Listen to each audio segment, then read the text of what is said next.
ఈ వీడియోలో మనం చాలా విషయాలే మాట్లాడుకోబోతున్నాం. ఈ వీడియో అయిపోయేసరికి మీరే అంటారు, ఇండియాకి ఎదురులేని శక్తి దొరికిందని. అసలు ఈ వీడియోలో మనం దేని గురించి మాట్లాడుదామంటే, ట్రంప్ నరేంద్ర మోడీకి 4 సార్లు ఎందుకు ఫోన్ చేశాడు?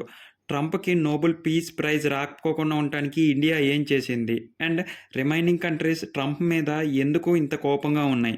అదీ గాకోకుండా ట్రంప్ మన మీద 50% టారిఫ్ విధించడానికి రష్యాతో ఆయిల్ కొనటమే కాదు, ఇంకేం కారణాలున్నాయో కూడా తెలుసుకుందాము. అదీగాక ట్రంప్‌కి ఇంకా భయం పుట్టుకుంది ఇండియా అంటే. ఇవన్నీ మన వీడియోలో కవర్ చేశాము. పూర్తిగా చూసి లైక్ చేసి సబ్స్క్రైబ్ చేసుకోవటం మాత్రం మర్చిపోవద్దు.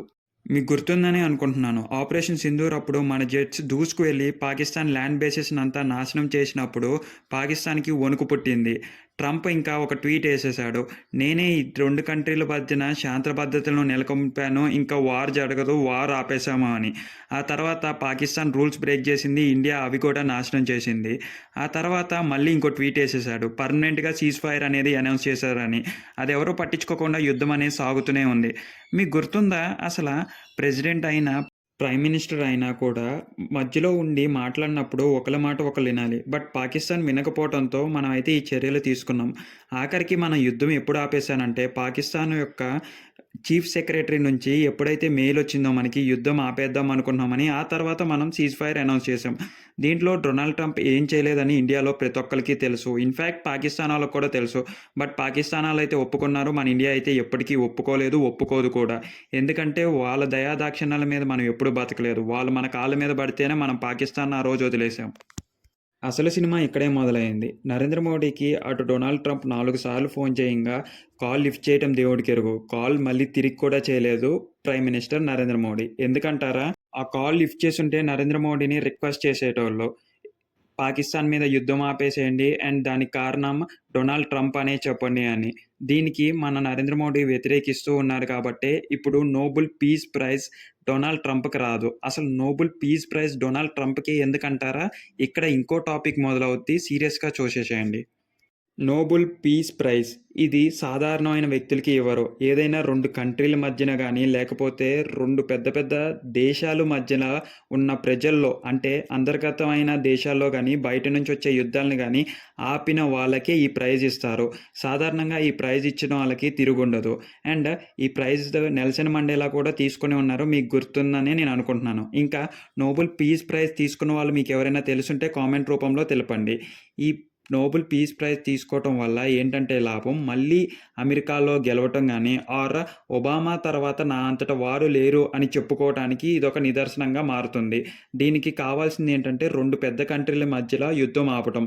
అటు రష్యాకి, యుక్రెయిన్‌కి మధ్యన ఆపుదాం అనుకున్నాడు డొనాల్డ్ ట్రంప్. అది కుదరలేదు. ఇప్పుడు కూడా యుద్ధం సాగుతూనే ఉందయితే చెప్పుకోవాలి. ఏ టైంలో ఏ బాంబ్ వెళ్తుందో కూడా చెప్పలేము.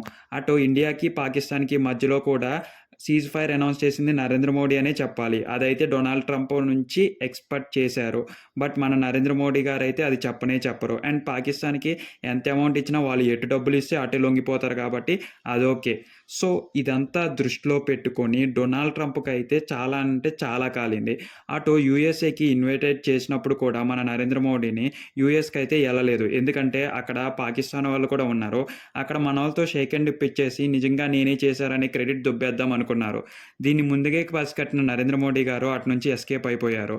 అండ్ ఇదంతా తెలిసిన నార్వే ఏదైతే నోబెల్ పీస్ ప్రైజ్ అనౌన్స్ చేసే కంట్రీ ఉందో, ఇదంతా దృష్టిలో పెట్టుకొని నరేంద్ర మోడీ గారికి ఇవ్వరు అనే పత్రికల్లో వార్తలు కూడా గట్టిగానే వినిపిస్తుంది. టు బీ ఫ్రాంక్ ఇదే నిజం కూడా. ప్రతి ఒక్కళ్ళకి తెలుస్తుంది నరేంద్ర మోడీ గారు వేసే ట్వీట్‌లలో నిజం లేదు అని. సో, ఇదంతా దృష్టిలో పెట్టుకొని దీనికి కారణం ఇండియానే అని చెప్పి ఈ టారిఫ్‌లు ఏయటానికి కూడా మొదటిగా అడుగు వేశారు.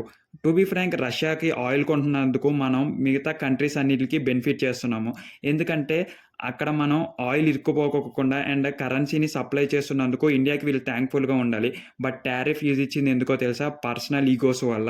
ఎప్పుడైతే డొనాల్డ్ ట్రంప్‌కి ఇంకా అర్థమైపోయిందో నోబెల్ పీస్ ప్రైజ్ చెరిపేసిన కల మాత్రం ఇండియాకి క్రెడిట్ దక్కుతుందని ఇంకా కోపం అయితే డబుల్ అయిపోయింది. ఇన్‌ఫాక్ట్ నరేంద్ర మోడీ గారిని కలవటానికి కూడా రిజెక్ట్ చేశాడు. అతను ఫోన్ చేస్తే కూడా రిజెక్ట్ చేశాడు. దీనికంతటికి కారణం బ్రిక్స్. బ్రిక్స్ మీకు తెలిసే ఉంటది. 5 దేశాలన్నీ కలిసి వీళ్ళు కూడా ఒక కరెన్సీని డెవలప్ చేస్తున్నారు. ఏదైతే అమెరికా, యూఎస్ఏ డాలర్‌కి ధీటుగా. ఇది గ్లోబల్లీ జరగటం ఇదే మొదటిసారనైతే చెప్పాలి. యూఎస్ ప్రెసిడెంట్‌కి ఇప్పటి వరకు ఎవరు ఎదురు తిరగలేదు. అలాంటి బ్రిక్స్ అనే కంట్రీస్ ఫార్మ్ అయ్యి ఎదురు తిరగటం అంటే మామూలు విషయం అయితే కాదు. ఇది ఒక్కొక్కటిగా చూస్తున్న డొనాల్డ్ ట్రంప్‌కి గుండెల్లో వెనుకైతే పుడుతుంది. అండ్ ఇండియా అంటే భయం కూడా వేస్తుంది. టు బీ ఫ్రాంక్ మనం రెస్పెక్ట్‌ఫుల్‌గా ఉంటే వాళ్ళని కూడా ఎంతో రెస్పెక్ట్ ఇస్తాము. ఇదంతా మితిమీరినందుకే మనం ఇదంతా చేస్తున్నాం. ఇది ఎనకాల నుంచి జరిపించేది నరేంద్ర మోడీ అనటంలో సందేహమే లేదు. బట్ నరేంద్ర మోడీ అంటే మిగతా కంట్రీస్‌కి గ్లోబల్ వైడ్‌గా రెస్పెక్ట్ అయితే చాలానే ఉంది. సో, ఇదంతా దృష్టిలో పెట్టుకొని నోబెల్ పీస్ ప్రైజ్ కూడా వెనక్కెళ్ళిపోయింది. అండ్ డొనాల్డ్ ట్రంప్ మీద గౌరవం కూడా మిగతా కంట్రీస్ మీద తగ్గిపోతూనే ఉంది. ఎందుకంటే టారిఫ్‌లు విధించడం అంటే మామూలు విషయం అయితే కాదు. బట్ నరేంద్ర మోడీ గారు కూడా మొన్న పిలుపునిచ్చారు. ప్రతి ఒక్కళ్ళు ఇండియాలో తయారయ్యే ప్రొడక్ట్స్ మాత్రమే కొనుగోలు చేస్తే మనకి ఆ టారిఫ్ వల్ల కొంచెం ఉపశమనం కలుగుతుంది అని. చూడాల్సి ఉంది ఇంకా ఏం జరగనుందో. బట్ ఏమి జరిగినా కూడా ఎనుకుదిరగని నరేంద్ర మోడీ గారి ధైర్యం సాహసాలకి మనం ఎంత మెచ్చుకున్నా తక్కువే. సో, మనం వీడియో ముందలే చెప్పాం కదా! ఈ వీడియో చూసేటప్పుడు మనకి గూస్ బంప్స్ అయితే రావడం కంపల్సరీ అని. ఇఫ్ మా వీడియోస్ మీకు నచ్చి, మా ఎఫర్ట్స్ గనక మీకు నిజంగా నచ్చితే కింద డిస్క్రిప్షన్‌లో మా వాట్సాప్ మరియు టెలిగ్రామ్ కమ్యూనిటీలో జాయిన్ అవుతారని మేము కోరుకుంటున్నాను. ఇఫ్ నిజంగా మీరు క్రియేటర్ సపోర్ట్ కనుక చేయాలి అనుకుంటే కింద డిస్క్రిప్షన్‌లో మా యూపీఐ ఐడీ ఇస్తున్నాము.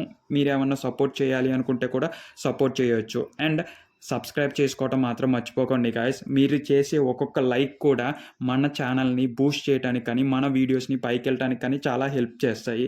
సో, ఇలాంటి కంటెంట్ మీకు దగ్గరికి తీసుకొస్తూనే ఉంటాను.